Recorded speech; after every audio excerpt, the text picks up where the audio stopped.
Welcome back to my channel. So today I wanted to do a quick budget with me video. This is going to be a more in-depth budgeting video. This is something I do every month, so it comes very naturally to me, and I personally enjoy a lot watching other post-grad students how they budget their lives and where they save, where they spend. Really gives me an overall great idea of how much I spend that month, how much I could have saved, where I can cut back, or any like subscriptions that I have that I'm no longer using. So initially, I'm just going to start off by why I love to budget. Secondly, we're just going to go through my budgeting overview of my highest expenses. And then finally, I want to talk about just a couple of things that I no longer buy, that I used to buy, that I find just no longer serve me. So let's just get right into it. To begin with, I genuinely enjoy budgeting. I enjoy watching people where your money goes. It really takes like a load of stress off my shoulders, because that way I know exactly where my money is going, and instead of like guesstimating or worrying, I just know that exact number, and it makes me feel better. Just one less thing to worry about, one less thing to control. It's pretty much it. Okay, and then in addition to that, I do enjoy I want to save my money. I have my $20,000 to $25,000 goal that I want to save for this year, and I love to track and to see where I'm at. It's very encouraging, and it's really interesting to see how far I've gotten. And then finally, I just enjoy being in control of my expenses. It really gives me a visual, and then at the end of the month, like every time I purchase something, I know it's going to go on that spreadsheet, and I know how much I'm going to spend. So it just brings that extra sense of awareness, and makes me think twice before I purchase something.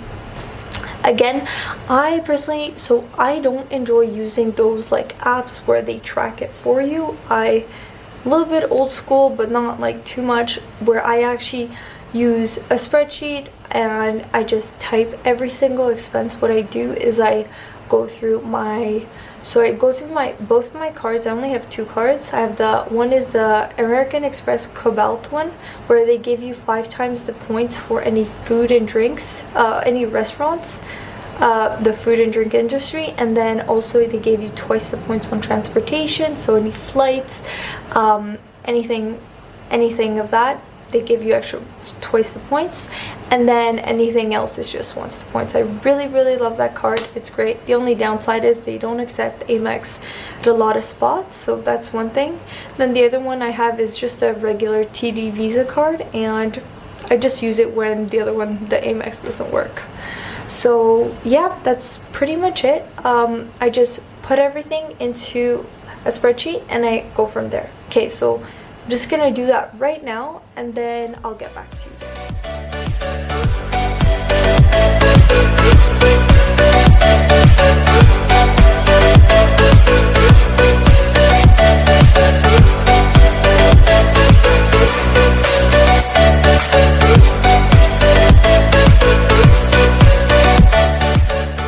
Now that I've written everything out, I've broken everything down into a category. What I do is I go through. So now let's just do the budget overview. So for one of my, let's just go through the highest expenses currently. So currently for rent, I spend $500. That's really cheap. We split the cost out with my fiance.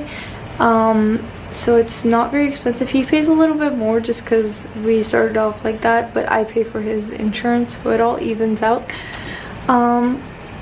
Then in terms of memberships, it's not very high, so $70. That includes like my Amex card, Canva, any Epidemic Sound, any random memberships that I got. My phone bill, I try to keep it as low as possible. I have the iPhone 12 mini, but my phone bill is only $66. I feel like that's a fairly good price. Groceries, we usually purchase the groceries together and just split the cost down the middle. So that's for this month $284, which is actually pretty good. Usually it's way more. Restaurants, if I'm ever going out doing any of that stuff. This month apparently 25 bucks. I didn't go, I probably went out once, which is very good.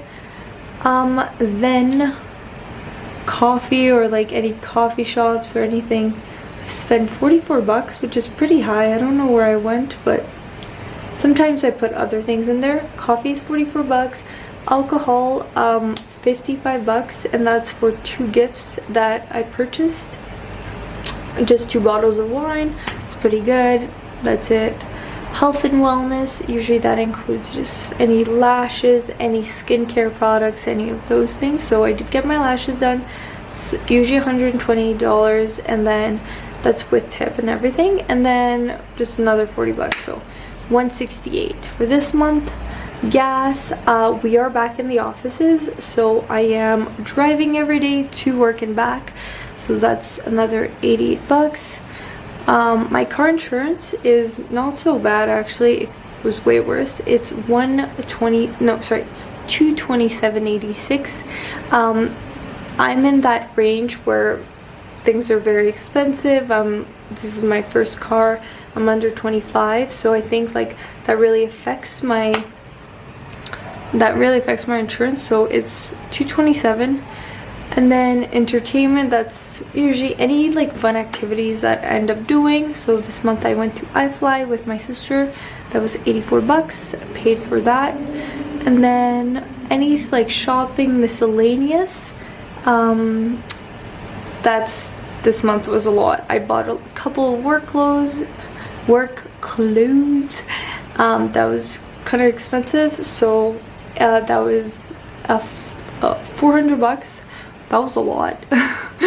Anyways, and that's pretty much it. So those are all my expenses. Kind of walked you guys through that.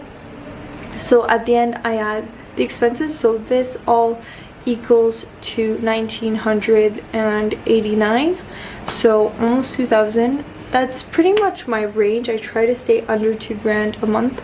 I mean, realistically I would even want to go under 1,900, but that's kind of hard. And then I split that into a couple of different categories. I split that 1,900 into my mandatory expenses, like things I literally cannot live without, like groceries, rent, car insurance, car payments, like any of that. I actually don't have a car payment, so just gas. And then the rest, so I split that into 2 categories, and then from there I actually calculate how much I save this month. I ended saving a lot of money. Saved 59% of my income, which is amazing.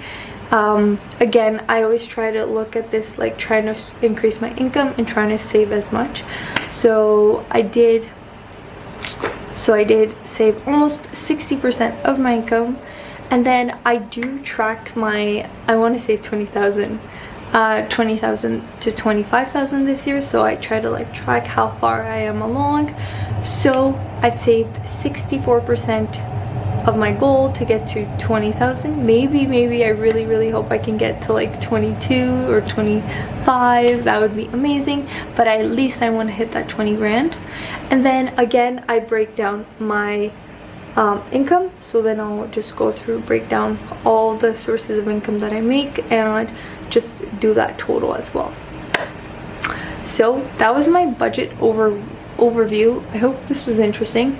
I literally go through each transaction, I write it down, and it really, I feel like that process really forces you to spend less, really like think twice, because I know at the end of the month I'm gonna have to write this. Also, a quick tip here I have is like, if you don't want to get overwhelmed to write this all at the end of the month, I usually do this weekly or bi-weekly. I just go through my statements and I write everything down. So now let's jump into the very last part of the video. These are things that I literally no longer buy, or I see that my peers buy that don't serve me, and I'd much rather save my money and live in a more clutter-free space. Number 1, I don't buy alcohol. I think this goes back to the lifestyle. I wouldn't describe myself as a drinker ever. Don't buy wine. I feel like that's a very short-term gratification type of deal, and I don't really drink. I don't enjoy the taste of alcohol. I don't enjoy how it makes me feel after. Sometimes you'll feel bloated or tired, or the worst is just the time wasting that you get the next day, the following day. I'm not as productive, and I really don't enjoy that. Number 2, I do this very, very rarely, but like I never get my nails done. I find it's a waste of money. It doesn't bring me that much joy. I don't enjoy the feeling, so very rarely will I get my nails done, but that's something I see that's quite a big expense as well. Number 3 is just like makeup, skincare, hair products. Any of those, like buying multiple of the same product. I literally will buy one thing, I'll try to finish it off completely before purchasing the next thing. I find that serves me best, and it really forces me to be more conscientious and intentional before purchasing a product. I do my research, so because I know I'm gonna have to use that product until the end. Another thing is shaving cream. I think that's such a, I don't know why, that's such a weird thing to buy. I usually just use conditioner, coconut oil. You can get a big batch and you don't need to buy that much, and I feel like that's just a unnecessary product to buy. 2 more things. Coffee. I think this is huge amongst my peers. I feel like everyone's always rushing to buy coffee. I've started to see this trend where like, oh, if like the coffee brings you that much pleasure, just buy that $5 coffee. That's cool. If really like at the end of the day that brings you pleasure, that's great. But coffee does not bring me that much pleasure. I just usually drink it or buy it because I need energy and I can make it at home, so there's no problem. I save a lot of money like that. And then lastly, I don't buy items just because they're on sale. What I try to do really is in reverse. I try to not look at the price tag and really look if I really love the item. That really helps. That way I don't like get influenced by how much it costs, or should I just buy because it's on sale. So those are all the things that I purchase. These are all the things I've stopped purchasing, or I see lots of people purchasing among my peers that I don't find any value in and don't serve me anymore. So yeah, that's pretty much it. I hope you enjoyed this budgeting video with me, and the breakdown. I hope this gave you a little bit of insight and motivated you to budget a little bit more, save, and just think about your long-term financial goals. So yeah, thanks so much for watching, and I'll see you guys in my next video. Bye!